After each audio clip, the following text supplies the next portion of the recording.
Lesson 4, Module 1 takes a look still at identifying proportional and non-proportional relationships in tables. So today you guys will still examine situations to determine whether quantities are proportional to each other.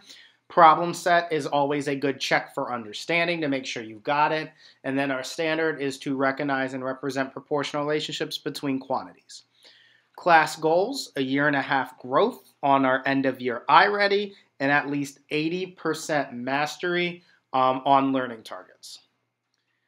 So we are going to run through an example that's actually kind of long. It actually has a few parts to it. But after we're done with this example, you'll be able to tackle a few exercises before jumping into the problem set. So let's get started here.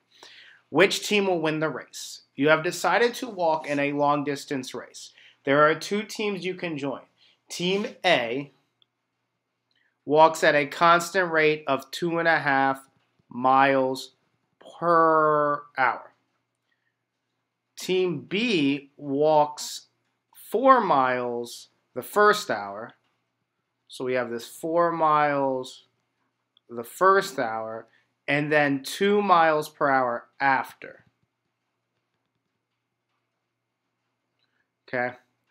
Our task is to create a table for each team showing the distances that would be walked for times of 1, 2, 3, 4, 5, and 6 hours, and then use the table to answer some questions that are going to come up afterwards. So let's just start here by filling out the times. You know you're going to have 1, and let me just copy this. You'll have 2.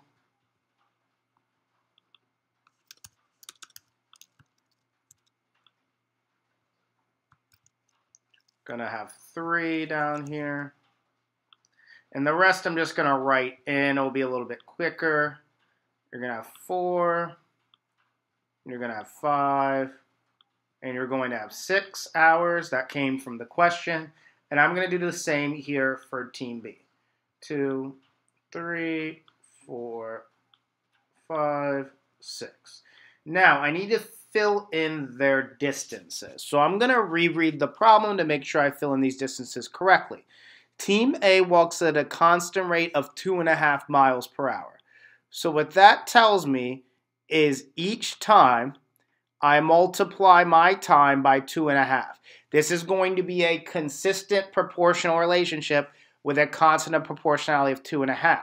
What that's also going to tell me is as I increase each hour, all I'm doing is adding 2.5 on. Okay? So 2.5 plus 2.5 is 5. 5 plus 2.5 is 7.5. 7.5 plus 2.5 is 10. Then we're going to have 12.5. And then we are going to have down here 15. So basically you take your time and you multiply it by 2.5 and you'll get your distance. And that's true for all values here. Now we're going to take a look at Team B. Team B walks 4 miles the first hour. So I'm going to put a 4 here. So they're getting off to a faster start than Team A. And then 2 miles per hour after that. So after this, I am just increasing by 2. All right? So 6, 8, 10, 12, and then 14. So what I am seeing here is this is not proportional because you have this times 4 here, but then 2 times 4 would be 8. 3 times 4 would be 12. So this is not proportional. They got off to a fast start and then increased by 2 all the way down. So I have these two tables filled out. Question A is asking for which team is distance proportional to time. So for Team A, distance is proportional to time because Team A has a constant of proportionality of 2.5. Team B does not have a constant of proportionality that is equivalent for all ratios in the table. Okay? So team A, you have that times 2.5. Team B does not have a constant number you are multiplying by. Okay? Explain how you know distance for the other team is not proportional to time. So basically, I'm going to take this and I'm going to actually move it. And you don't have to erase, but I'm going to move it down here. Okay. If you want to keep it up top and just rewrite the second part down here is fine. But Team B does not have that consistent constant proportionality. Team A does of 2.5. Team B does not. Therefore, Team A is proportional. Team B is not proportional. Okay? Now, moving on to question C, because it's on a different page, I may have to bounce back and forth. Like you may have to flip back and forth, so be patient. At what distance in the race would it be better to be on Team B than Team A? So, what I am looking at is I am looking to see when Team B has a further distance than Team A. So, if I look at 1 hour, it is better to be on Team B. At 2 hours, it's better to be on Team B because Team B is further, okay, than Team A. Same thing with at 3 hours, right? At 3 hours, Team B is further. So all the way up to 3 hours, it is better to be on Team B. Now, at 4 hours now, they have traveled the same distance in the same amount of time. So once 4 hours have hit, it does not matter which team you're on because you're at the same distance. Then what I notice is at 5 hours, Team A seems to then be getting further. At 5 hours here, Team A has traveled 12.5 miles, but Team B has only traveled 12 miles. And then at 6 hours, Team A has now got to 15 miles, and Team B has gotten to 14 miles. So they're actually falling further behind, it seems, the longer we go.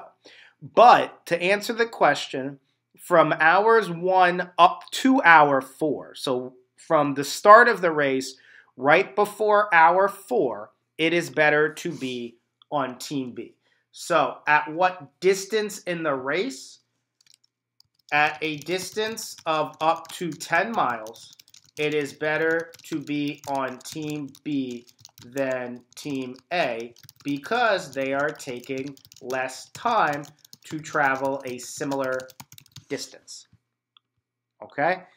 At 10 miles here, it does not matter because they end up being a wash. But up to 4 hours and up to 10 miles, it is better to be on Team B because they are going further in less time.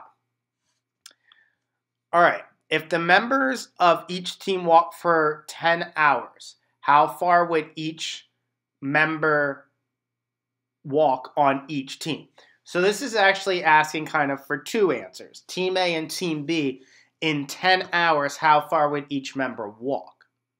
And to answer this, for Team A, I know I have this equation, and I'll put a next to it.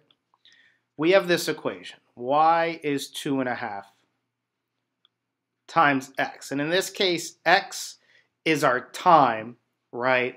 And y is our distance. So if we're talking about 10 hours, what we're doing here is you're taking 2.5, which is our constant of proportionality, and multiplying it by 10. So for Team A, and if you multiply by 10, all you do is move the decimal over. It is 25 miles. Okay? That's Team A. That's pretty straightforward because you would take the hours, multiply it by 2.5 to get the distance. For Team B here, and we'll go back to the table, what we're trying to look for is 10 hours. And one way to do this is simply to keep extending this table, right? You can just keep going.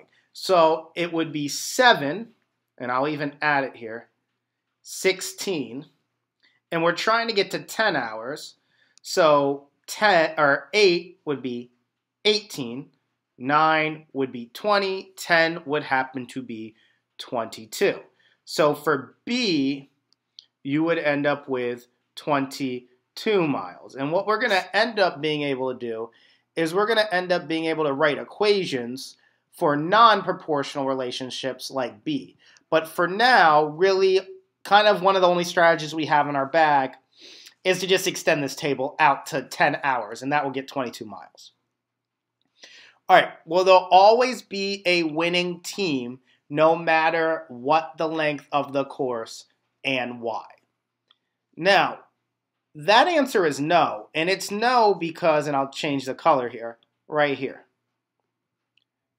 If the course happens to be 10 miles, they are going to both finish at 4 hours. So they'll be tied. No team's finishing earlier. They're finishing at the same time. So the answer to this is no, because if the course is 10 miles long, both teams will finish in exactly 4 hours. And if they're finishing at the same time, there's no winner. Okay? And that just came from looking at the table and seeing when they were equal. If the race is 12 miles long, which team would you choose to be on if you wish to win? So, 12 miles. I'm looking at my distance, and I see here at 10 miles they are equal. But then what's starting to happen is because Team A is moving faster from this point on, they're moving at 10.5 miles per hour, and at this point here, Team B, when it's at 10 miles, is only moving at 2 miles per hour, that any time past a distance of 10 miles or a time of 4 hours, Team A is the team to be on. Because after this meeting point right here that is starred in green, Team A is moving at 2.5 heading forward, but Team B is only moving at 2. So if the question is, if the race is 12 miles long, which team would you want to be on? If I want to win, I would want to be on Team A. Now, because after 10 miles or 4 hours, Team A is going to run at a faster rate and therefore finish the race first. Okay? Now, keep in mind that Team A is always running at a faster rate other than the first hour, right? The first hour, Team B is running at a speed of 4 miles per hour. But the problem is, heading forward after that, Team B is only moving at 2 miles per hour. But they have gained enough of a lead at the beginning to hold that lead up to 4 hours.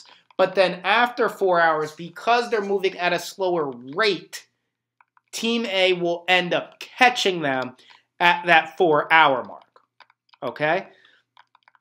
Now, how much sooner would you finish on that team compared to the other team? So we're now down to part G. And notice how many questions we're able to answer by just filling out this table and really comparing a very basic scenario. We're up to B, C, D, E, F, question number 7 based on just this basic scenario. To start with question G, I'm actually going to start with Team B, because Team B, if we're looking up here at 12 miles, right, because it's asking us to connect these questions here, how much sooner would you finish on that team? So it's building off question F here. Team B, I can go straight to the time, and at 12 miles, it would take Team B 5 hours, right? I got that directly from the table. Now, unfortunately for Team A, it does not tell us immediately, like from the table, how long it will take to go 12 hours. So I don't see 12 hours here. I know it's going to be somewhere between 4 hours and 5 hours, right? It's going to be less than the 5 hours it takes here. But I don't know exactly how much. But what I do know is I have this equation. Y equals 2.5 x, right? So it's saying basically 2.5 times what amount of time gets 12. And because I know y in this case, I can plug in 12 here and make an equation that looks like this. Because I know my miles, in this situation, I don't know my time. So we have learned numerous times to divide if you don't know. And 12 divided by 2.5 is going to get you a value of 4 8/10 of an hour. So the question is, how much sooner would you finish? I would finish 2/10 of an hour faster. Now, 2/10 of an hour is 12 minutes, okay? Now, you can get that by multiplying 2/10, 0.2 times 60. 60 because there's 60 minutes per hour. And if you want to set it up even more, there's 2/10. We're trying to find 2/10 is what? How many minutes? When you know 1 is 60 minutes. Okay, this is what we're trying to kind of do here. And you can cross multiply or you can use scale factor. But this is the ratio or the proportion we're trying to solve. But if you just put 2/10 of an hour, that's fine. But that's equivalent to 12 minutes. All right, so that was a really long example, but now you have the tools, and you may have already had the tools before this. I went through that elongated example, but you're going to go through and answer exercises 1 through 3. Please make sure you read the questions carefully, do any close reading that may help you answer it, and then answer all parts of the question. Once you are done with exercises 1, 2, and 3, please check the video. Make sure you did it correctly before jumping into the problem set that follows. Starting up top here with a review of number 1, which dealt with typing speed. In this case, the typing speed was 42 words per minute. So that does indeed represent a proportional relationship up here because you always multiply the minutes times 42 to get the words. So if I make this y and this x, you're going to end up with an equation of y is always equal to 42, which is our constant of proportionality, times the number of minutes here. Okay? And that's true for all ratios, all values in this table. Now, if we move down to the second example, which is right here, which compares the months to the state parks visited. So at the beginning, we did 5, or what was I don't remember the guy's name, but he did, let me go back, Mark. So Mark did 5 state parks the first month and then 2 thereafter. So this is not a proportional relationship because there is no constant of proportionality. There's no constant value that can be multiplied to get from the months to the state parks. Now, in terms of getting this blank here of a 10, really, hopefully what you were just thinking of, maybe you did it mentally, but you're extending that table, right? You know this is going to keep increasing by 2. And essentially you had to think, how many times does it need to increase by 2 until you ended up getting to 23? And that's at month 10, okay? So this side should have hopefully been easy. This one, it took a little tricky math here. Now, moving down to the final exercise, this required your background in finding area of a square. An area of a square is just a side length times itself. So for instance, if you have a side length of 5, because squares have the same sides, right? To find the area, you always multiply a length times width, but a square is unique where the length and the width are the same number. So you're multiplying 5 times 5 and getting 25. Here it'd be like 8 times 8, right? And that would get 64. Up here you'd have 4 times 4, which would get 16. You can fill in the rest. I'm sure you noticed the pattern. But clearly this is not proportional because you're not multiplying by the same number. You have to multiply the side times the side, the same number 2 times. And because the lengths of these squares are not the same, there is no way you're going to have a consistent constant of proportionality here. That's impossible. The only way it would be possible is if we were dealing with the same size square throughout. Like if each number here was 4. You would have 4 times 4, 4 times 4 all the way through, and you would get 16 here. But if we're dealing with squares of different sizes, which we are here, you're always going to be multiplying by a different value to get the area. Okay, so this one is just background on squares, and understanding a square means you multiply the side times itself, because a square is unique where the length and the width are both equal to each other. All right, now I want you to tackle the problem set. The problem set is only 3 questions. Make sure you answer the questions. So it says make a table, but it's also asking other questions. So read through carefully. Make sure you do all parts of the question. Please close read. And then when you are done, please come back to ensure you got all 3 of the problem set questions correctly before proceeding to the next lesson.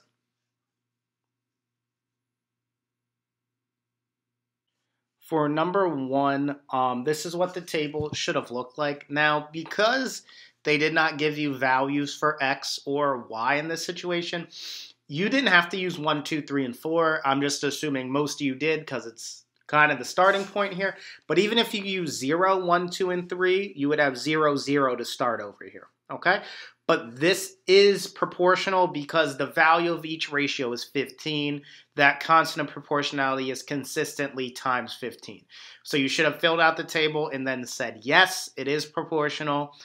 Because of that, constant of proportionality is 15. Now, if I wanted to take this a step further, write an equation, it'd be y equals 15 times x. All right, moving down. At the end of the summer, Caitlin had saved $120. This was her initial deposit. So that's a starting point at 0. So at 0 weeks, she had $120, which you see in this table. Now, each week heading forward, she deposits another 5. So that's why you see the account balance increasing by 5 and the weeks increasing by 1.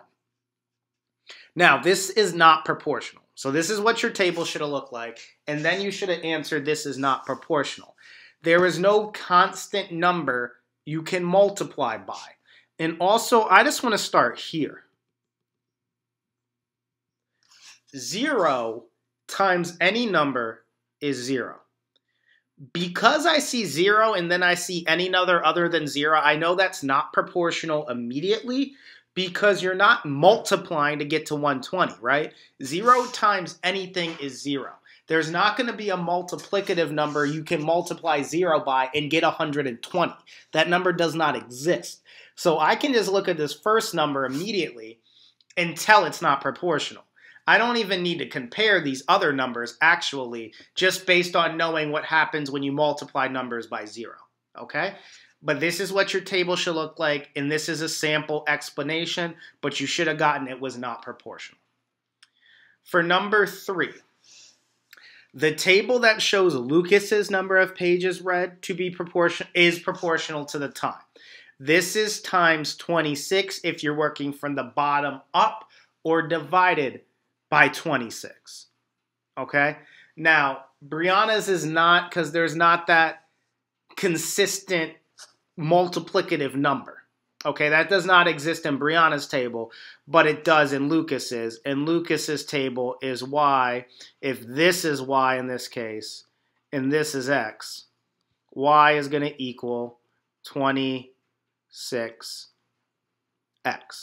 Once again, very important you label, because if you label incorrectly, it would be y equals 1/26th x if you flip that. All right. Now, Lucas read at a constant rate.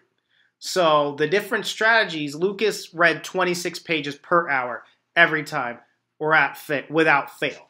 Okay? He basically probably put together some kind of schedule to meet this reading goal, right? And he was like, all right, to reach this goal, I'm just going to read 26 every hour. 26 pages every hour. Brianna probably just read randomly whenever she wanted to read. She wasn't reading at that same consistent speed. Okay? Now, did they both reach their goal, who knows, because we don't know what their goal is. But Lucas took a more consistent approach, where Brianna took a less consistent approach, okay? Which is basically what is being explained here. Lucas read at a constant rate of 26 pages per hour, whereas Brianna's reading rate was not the same. The rate was not constant, okay? So that is it for lesson 4, still dealing with proportionality in tables.